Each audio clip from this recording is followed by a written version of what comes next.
দেহতত্ত্ব গান যারা তরিকায় মুরিদ হইছে পীর ধরছে তারাই একমাত্র বুঝবো দেহতত্ত্ব কি। আর যারা মুরিদ হয় নাই হয়তো তাদের বুঝতে একটু কষ্ট হবে, কিন্তু শুনতে শুনতে একদিন সে বুঝবে। এক একজন সাধক এই দেহটাকে নিয়ে এক এক ভাবে গান লিখেছেন। সিলেটে আব্দুল করিম বলেছেন, কি বলেছেন? কোন মেস্তরি নাও বানাইলো, কোন মেস্তরি নাও বানাইলো, কেমন দেখা যায়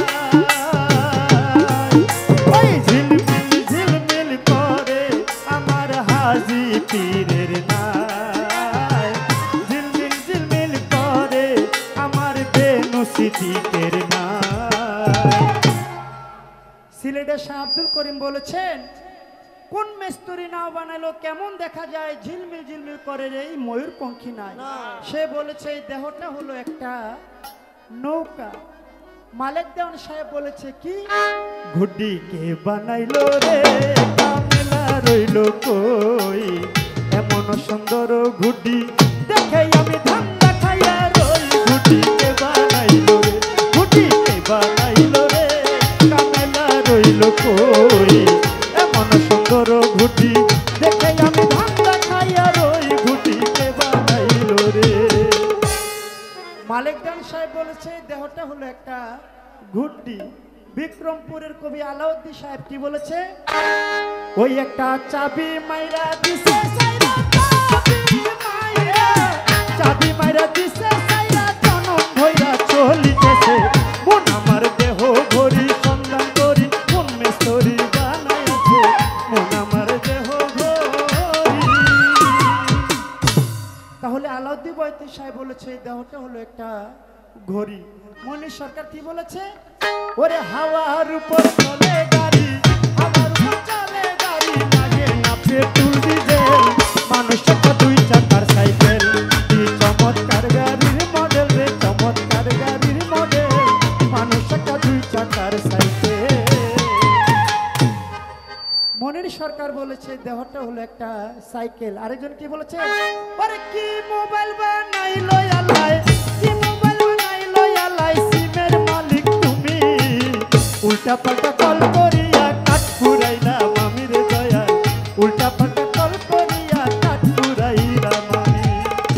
তাহলে আরেকজন সাধক এই দেহটাকে বলেছে মোবাইল। লালন সাজি কি বলেছে, খাঁচার ভিতর চিন পাখি কেমনে আসে যায়, তারে ধরতে পারলে মন বেরি, ধরতে পারলে মন বেরি, দিতাম পাখির পায় কেমনে আসে যায়, খাঁচার ভিতর পাখি কেমনে আসে যায়।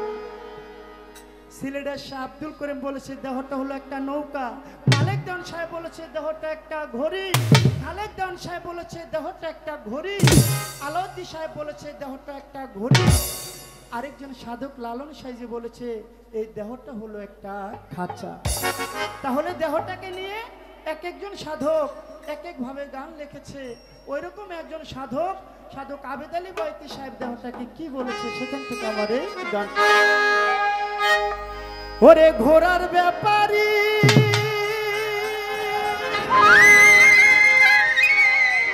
আমি তোরে জিজ্ঞাসা করি, ওরে কত লাভ করিলে ঘোড়া বাইয়া রে মানুষ, তুমি কত লাভ করিলে ঘোড়া বাইয়া। বাবা গান কি বেশি খারাপ লাগে বাবা? আলহামদুলিল্লাহ। সাধকের গান মহাজনী একটি গান, হাজার হাজার বিচ্ছেদ গান এক গানে সমান হবে না। সাধক বলেছে ঘোড়ার ব্যাপারে তোমায় জিজ্ঞাসা করি কত লাভ করিলে ঘোড়া বাইয়া। এটা কোন ঘোড়া বাবা? আল্লাহ তাআলা সৃষ্টি করেছে নর এবং নারী। আমরা যারা পুরুষ আমরা হইলাম সবাই ঘোড়া, আর আমাদের ঘরের স্ত্রী তারা হইল ঘুড়ি। আল্লাহ 16 আনা চালান দিয়ে পাঠিয়েছে ব্যবসা করার জন্য। এখন এই ঘোড়ার ব্যবসা করতে গিয়ে লাভ করতে পারি না, ব্যবসা করতে গেলে লস খাই, আর লস খাইলে কখনো ব্যবসা করা যাবে না। বিয়ে করার আগে যদি কেউ বিয়ে বসতে পারেন একজন কামেল গুরু ধরে, এখানে অনেক ভাইরা আছেন, কারা কারা বিয়ে করেন নাই হাত তুলেন তো।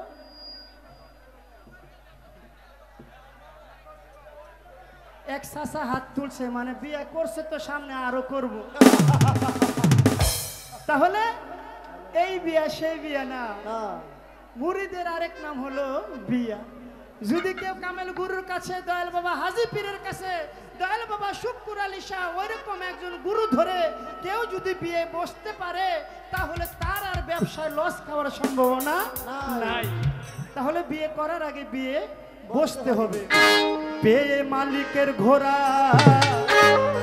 ফারুক মামা দিনে দিনে করলে সারা, পরে বুঝা দিলে জনম ভরা, বেহুশ হইয়া ঘোড়ার চিল্লি না রে ভাও, ঘোড়ার পৃষ্ঠে করলি ঘাও।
সীসা কিনলে স্বর্ণের দামে, পরিলে ফেরে মানুষ বুঝি হারাইয়া।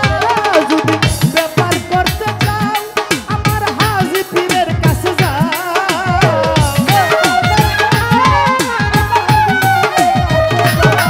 যদি ব্যাপার করতে চাও যার যার পীরের কাছে যাও।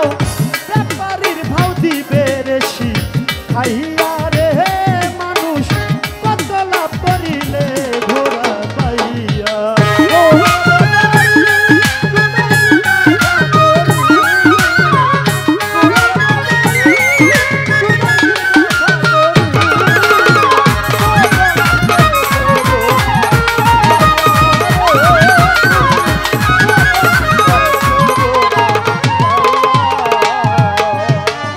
রং বাজারে পাইলে ঘোড়া মাল ভরিলি গুপ্ত পাড়া, আরো তার মদন বেটার যুক্তি লইয়া। রং বাজারে পাইলে ঘোড়া মাল ভরিলে গুপ্ত পাড়া,